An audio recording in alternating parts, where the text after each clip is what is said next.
ስለዚህ ጻድቅ ሁሉ በጭንቅ ጊዜ ወደ አንተ ይጸልይ። ኃይለኛ ጎርፍ አካባቢውን ቢያጥለቀልቅም እርሱ አጠገብ አይደርስም። አንተ መሸሸጊያዬ ነህ፣ ከመከራ ትጠብቀኛለህ፣ በድል ዝማሬም ትከበኛለህ። መዝሙር 32 ቁጥር 6 እስከ 7። የመንግሥቱ ወንጌል ዓለም አቀፍ ቤተ ክርስቲያን ባለራእይና ዋና መስራች የሆኑት የእግዚአብሔር ሰው ነቢይ ኤርምያስ ሁሴን ከጌታ ዘንድ ባዩት ራእይ መሠረት በብዙ ሀገር እና በብዙ ሰዎች ላይ በተለያየ በሽታ ብዙ ሕዝብ ሲሞቱ በየመንደሩና በየሀገሩ እግዚአብሔር አሳይቷቸዋል። ባዩትም ራእይ መሠረት ምን ማድረግ እንዳለባቸው እግዚአብሔርን ጠየቁት።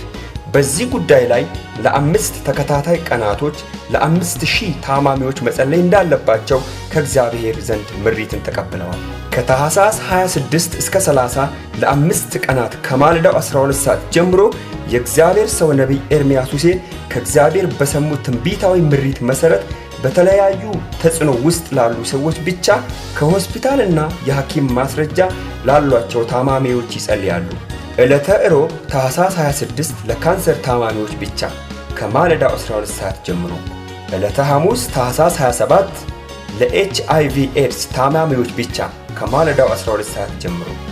ዕለተ ዓርብ ታኅሳስ 28 ለማንኛውም አይነት የአካል ጉዳትና ለተለያዩ ስብራትና የነርቭ ታማሚዎች ከማለዳው 12 ሰዓት ጀምሮ።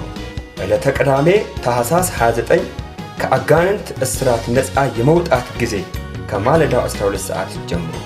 ዕለተ እሁድ ታኅሳስ 30 የእግዚአብሔር ቃልና ትንቢታዊ መልእክት ጊዜ ከማለዳው 12 ሰዓት ጀምሮ።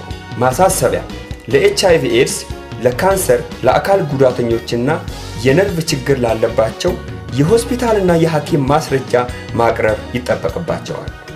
ይህም ማስታወቂያ ከወጣበት ቀን ጀምሮ የምዝገባ ቦታ በመንግሥቱ ወንጌል ዓለም አቀፍ ቤተ ክርስቲያን ቅጥር ግቢ ውስጥ በመገኘት የሐኪም ማስረጃዎቻችሁን በመያዝ መመዝገብ ይኖሩባችኋል። የእግዚአብሔር ሰው ነቢይ ኤርምያስ ሁሴን በታቀደው ቀን ውስጥ በየአንዳንዱ ቀን ለ1000 ታማሚዎች የሚጸልዩ መሆናቸውን የገለጽን ያሉን ቦታዎች ውስን በመሆናቸው በጊዜ ተገኝተው እንዲመዘገቡ እናሳስባለን። የሞተ በጌታ በኢየሱስ ክርስቶስ ስም ይነሳል።